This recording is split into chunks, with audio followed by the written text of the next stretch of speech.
Star Wars The Rise of Skywalker is just around the corner from its release, and a lot of fans are either very excited or worried about this movie based on what they have heard or what they have seen in the TV spots and the trailers, you name it.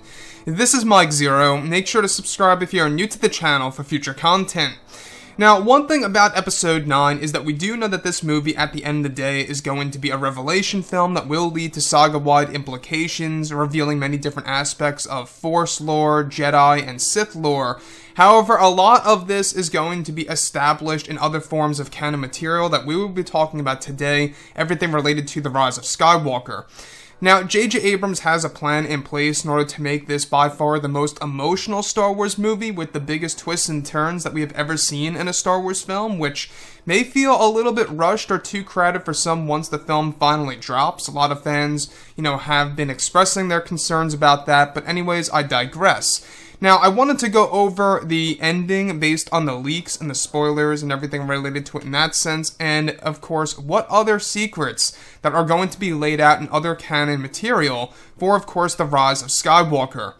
Now, specifically, it's explained that the final battle at the very end of the film between Rey, Kylo Ren, Palpatine, the Knights of Ren, and the Sith Loyalists, all of which that leads up to a moment in which Palpatine begins to use his Force Storm technique to battle the fleet from above to destroy the Resistance fleet and other allies of the Resistance. In the film's upcoming novelization, due for release in March of 2020, it's set to unveil that Palpatine is explained to be a part of Sith Spirits from the Old Republic era, and that the statues seen in the latest trailer, all of the Sith dates back to the Old Republic.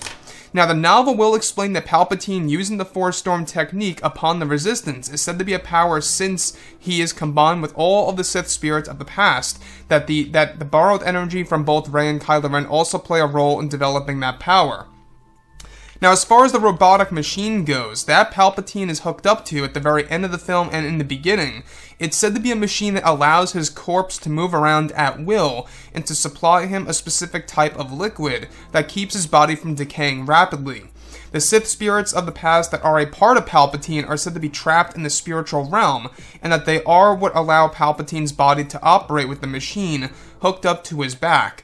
Though Palpatine's consciousness remains since his own spirit is said to also be a part of him, the other spirits of the Sith are said to give Sidious new powers in the movie. The new throne room of Palpatine is actually not Palpatine's, but rather a dark temple that is a part of the Sith sanctuary, and that this throne once belonged to an ancient Sith that went by the name of Nile Ren. This too will be explained in the novelization due for release in March, coming out next year. It's said that once Rey defeats Sidious at the end of the film, all of the Sith spirits that are a part of Palpatine are said to perish along with Palpatine's spirit. As for Rey's new power at the very end of the film when the Force Ghosts help her, each and every Force Ghost is said to provide Rey a specific power. For one, the novel will explain that Anakin Skywalker gives Rey the power of the Wills, who are godlike beings, to temporarily give her the strength to destroy Palpatine once and for all. Now, the novel is set to explain that once the Force Ghosts become a part of Rey, Palpatine does sense the Force Ghost of others and even the Skywalkers before dying by Rey's counterattack. The novel is also set to establish that it was Leia calling out to Ben Solo and giving Ben Solo the ability to heal Rey and to save her, and that Ben Solo was connected with his mother in the moment of healing Rey, where they disconnect once they both die. Both Ben and his mother had a bond during this particular segment when he was saving Rey. So let's go over a couple of parts about this as to why I think some fans are going to have a problem with this. The fact that you have to learn this through a book rather than the actual movie itself. Now, I understand you can't reveal everything in a movie. I understand that. But there are elements in a film that should be explained. That's at least how I believe in things, as opposed to reading things in a book, because these are really important examples of that explain, Palpatine's existence and how Kylo Ren / Ben Solo is able to do such a power to Rey and allowing her to survive. So I want to go over these Sith spirits. Now, these Sith spirits are all said to be a part of Palpatine. Now, what will be explained in the novel is that these Sith spirits date back to the Old Republic era. These are ancient Sith that are a part of Palpatine's body, keeping him alive. Now, it's not just that. Palpatine's own spirit is also said to be a part of his consciousness, allowing him to be the Palpatine that he once was. And that crane machine, that big robotic arm machine that we do see in the movie, is actually set to allow Palpatine to move around. Essentially, Palpatine is unable to move because the Sith Spirits can only keep his body alive. However, he can barely move. That's why he needs a machine. And that's exactly why it's so large, is because it allows him to move from point A to point B throughout the entire Sith sanctuary. Now, it's not just that. These Sith Spirits are also able to give Palpatine brand new powers at the end of the film. In fact, they are directly responsible as to why Palpatine is able to even use the Force Storm technique. It's not just because of borrowing Ben and Rey's powers. It's also because of the spirits of the past that allow Palpatine to gain the strength to unleash that power against the Resistance up in space, or in suborbital space. Now, the thing about Episode 9 here is that we do know that this movie is going to have a lot of revelations like this in other forms of canon material. In fact, Disney and Lucasfilm are actually all set and ready to start their new Star Wars universe beginning next year and throughout the entire decade of the 2020s. They want to really expand the Star Wars EU, the new EU, if you will, by Disney, where they will be unveiling more stories about Rey, Palpatine, and of course everything related to how, Rey is indeed the granddaughter of Emperor Palpatine, explaining that story in full. A lot of that will be expanded in 2020, so we will be learning more about that. Even though I believe that should have been more involved in The Rise of Skywalker, and they could have increased the actual running time of the movie to explain that, but I digress. The other thing that I do want to go over that is rather surprising is that based on the leaks between Ben and Rey, is that it was actually Leia who gave Ben Solo the power to literally resurrect Rey from the dead, giving Ben Solo the power to heal her. Allowing him to do that in such little time is all because they have a Force bond. Both Ben and his mother have a Force bond at the very end of the movie. Leia is giving Ben Solo the power he needs, and that's going to also be explained in the novelization.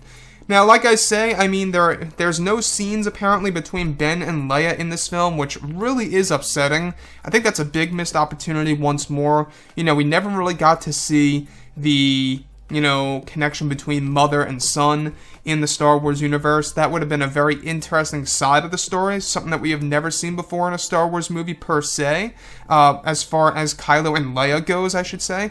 But when we look at Episode 9 here, right, we do know that this movie is taking a lot of different risks. Of course, some fans out there are not going to like the fact that Ben Solo dies in this movie, or the fact that there's even a Reylo moment at the very end of the film. I am in the middle of the Reylo moment between Rey and Ben Solo.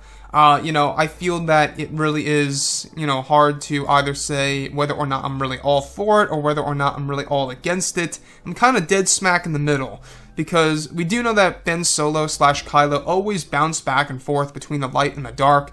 He was never fully established with the dark side of the Force, like Anakin Skywalker was when he became Darth Vader. Now, the thing about this at the very ending of the film, everything related to Palpatine's throne, actually not being his real throne that once belonged to an ancient Sith that went by the name of Nile Ren, which has something to do with the Knights of Ren and also the original master of the Knights of Ren.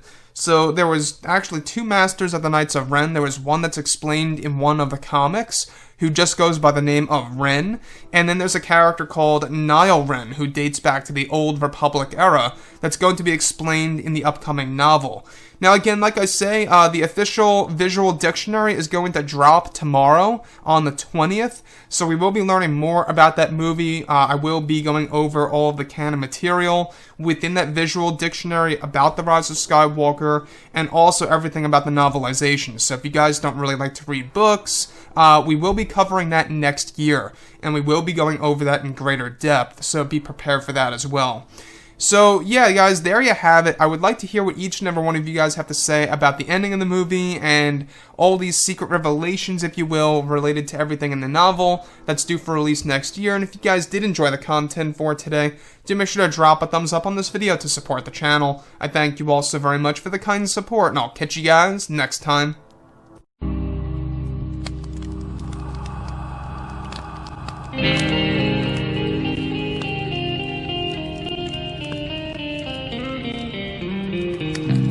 Gun in hand, we are alone again. No